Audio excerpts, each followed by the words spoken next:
श्रीगणेशाय नमः।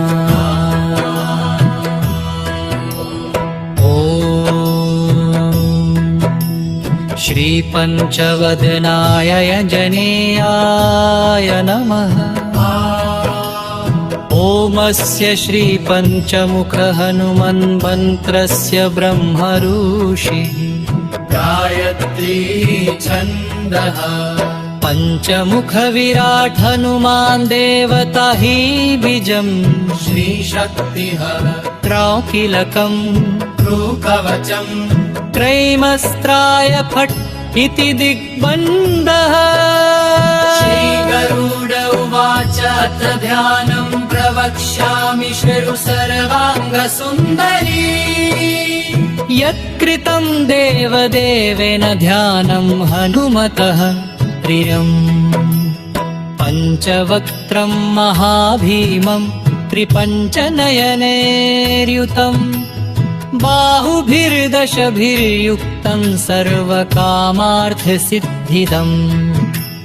पूर्वं तु वानरं वक्त्रं कोटिसूर्यसम्प्रभम् दंष्ट्राकरालवदनं भ्रुकुटीकुटिलेक्षणम्। अस्यैव दक्षिणं वक्त्रं नारसिंहं महाद्भुतम् अत्युग्रतेजो वपुषं भीषणं भयनाशनम्। पश्चिमं गारुडं वक्त्रं वक्रतुण्डं महाबलं सर्वनागप्रशमनं विषभूतादिकृन्तनम्। उत्तरं सौकरं वक्त्रं कृष्णं दीप्तं नभोपमम् पातालसिंहवेतालज्वररोगादिकृन्तनम्। ऊर्ध्वं हयाननं घोरं दानवान्तःकरं परम् येन वक्त्रेण विप्रेन्द्रतारकाख्यं महासुरम्। जघान शरणं तत्स्यात् सर्वशत्रुहरं परम् ध्यात्वा पञ्चमुखं रुद्रं हनुमन्तं दयानिधिम्। खड्गं त्रिशूलं खट्वाङ्गं पाशमङ्कुशपर्वतम् मुष्टिं कौमोदकीं वृक्षं धारयन्तं कमण्डलुम्। भिल्विपालं ज्ञानमुद्रां दशभिर्मुनिपुङ्गवम् एतान्यायुधजालानि धारयन्तं भजाम्यहम्।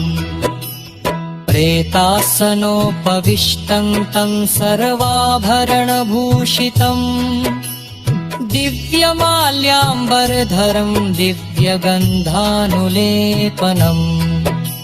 सर्वाश्चर्यमयं देवं हनुमद्विश्वतोमुखम् पञ्चास्यमच्युतमनेकविचित्रवर्णवक्त्रम् शशाङ्कशिठ्यरं कपिराजवर्यम्। पीताम्बरादिमुकुटैरुपशोभिताङ्गम् पिङ्गाक्षमाद्यमनिशं मनसा स्मरामि। मर्कटेशं महोत्साहं सर्वशत्रुहरं परम् शत्रुसंहर मां रक्ष श्रीमन्नापदमुद्धर।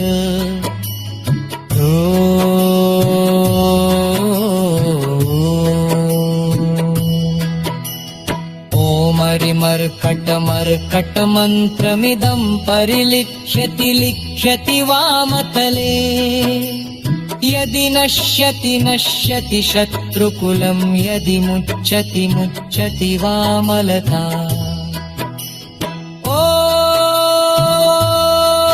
ॐ हरिमर्कटाय स्वाहा। ॐ नमो भगवते पञ्चवदनाय पूर्वकपिमुखाय सकलशत्रुसंहारकाय स्वाहा। ॐ नमो भगवते पञ्चवदनाय दक्ष दक्षिणमुखाय करालवदनाय नरसिंहाय सकलभूतप्रमथनाय स्वाहा।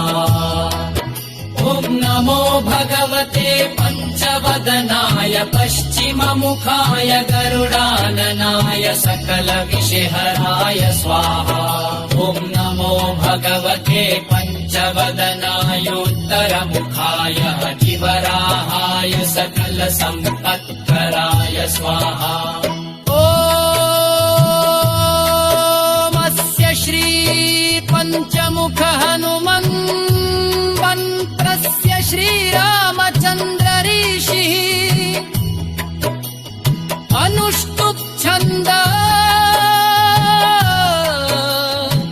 पञ्चमुख वीर हनुमान् देवत हनुमानिति बीजम् वायुपुत्र इति शक्तिः अञ्जनीसुत इति कीलकम् श्रीरामदूत हनुमत्प्रसाद सिद्ध्यर्थे जपे विनियोगः इति ऋष्याजगम् विन्यसे। ॐ मञ्चकीसुताय अङ्गुष्ठाभ्यां नमः। ॐ रुद्रमूर्तये पञ्चभीभ्यां नमः। ॐ रायुपुत्राय मत्स्यवाभ्यां नमः। ॐ नन्दिदर्पाय दरापिताभ्यं नमः। ॐ रामकूटाय प्रतिष्ठिताभ्यं नमः। ॐ पञ्चमुखहनुमते करतलकरपुष्टाभ्यां नमः।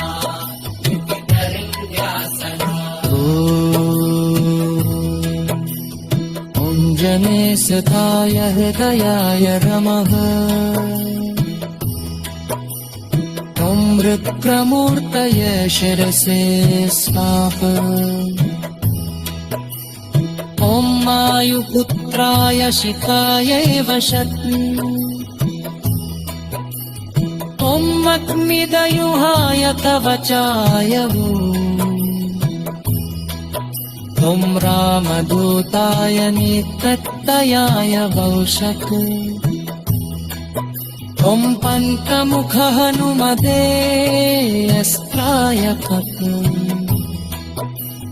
पञ्चमुख हनुमते स्वाहा।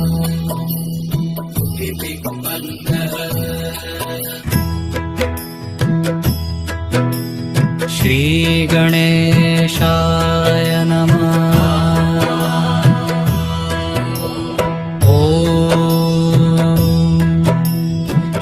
श्रीपञ्चवदनाय आञ्जनेयाय नमः। ओमस्य श्रीपञ्चमुख हनुमन्मन्त्रस्य ब्रह्मऋषिः गायत्री छन्दः। पञ्चमुख विराट हनुमान् देवता हि बीजम् श्रीशक्तिः त्रौकीलकम् भ्रूकवचम् त्रैमस्त्राय फट् इति दिग्बन्धः। श्रीगरुड उवाच अथ ध्यानं प्रवक्ष्यामि शृणु सर्वाङ्गसुन्दरी। यत्कृतं देवदेवेन ध्यानं हनुमतः प्रियम्। पञ्चवक्त्रं महाभीमं त्रिपञ्चनयनैर्युतम् बाहुभिर्दशभिर्युक्तं सर्वकामार्थसिद्धिदम्। पूर्वं तु वानरं वक्त्रं कोटिसूर्यसम्प्रभम् दंष्ट्राकरालवदनं भ्रुकुटीकुटिलेक्षणम्। अस्यैव दक्षिणं वक्त्रं नारसिंहं महाद्भुतम् अत्युग्रतेजो वपुषं भीषणं भयनाशनम्। पश्चिमं गारुडं वक्त्रं वक्रतुण्डं महाबलं सर्वनागप्रशमनं विषभूतादिकृन्तनम्। उत्तरं सौकरं वक्त्रं कृष्णं दीप्तं नभोपमम् पातालसिंहवेतालज्वररोगादिकृन्तनम् ऊर्ध्वं हयाननं घोरं दानवान्तःकरं परम् येन वक्त्रेण विप्रेन्द्रतारकाख्यं महासुरम् जघान शरणं तत्स्यात् सर्वशत्रुहरं परम् ध्यात्वा पञ्चमुखं रुद्रं हनुमन्तं दयानिधिम् खड्गं त्रिशूलं खट्वाङ्गं पाशमङ्कुशपर्वतम् मुष्टिं कौमोदकीं वृक्षं धारयन्तं कमण्डलुम् भिन्दिपालं ज्ञानमुद्रां दशभिर्मुनिपुङ्गवम् एतान्यायुधजालानि धारयन्तं भजाम्यहम् प्रेतासनोपविष्टं तं सर्वाभरणभूषितम् दिव्यमाल्याम्बरधरं दिव्यगन्धानुलेपनम् सर्वाश्चर्यमयं देवं हनुमद्विश्वतोमुखम् पञ्चास्यमच्युतमनेकविचित्रवर्णवक्त्रम् शशाङ्कशिखरं कपिराजवर्यम्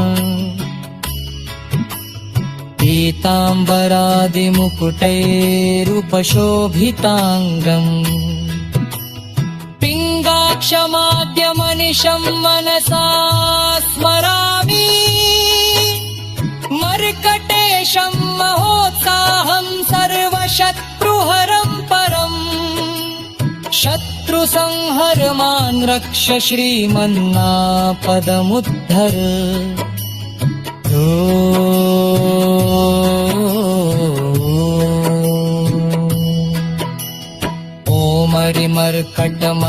ओमरिमर्कटमर्कटमन्त्रमिदं परिलिख्यति वामतले यदि नश्यति नश्यति शत्रुकुलं यदि मुच्यति वामलता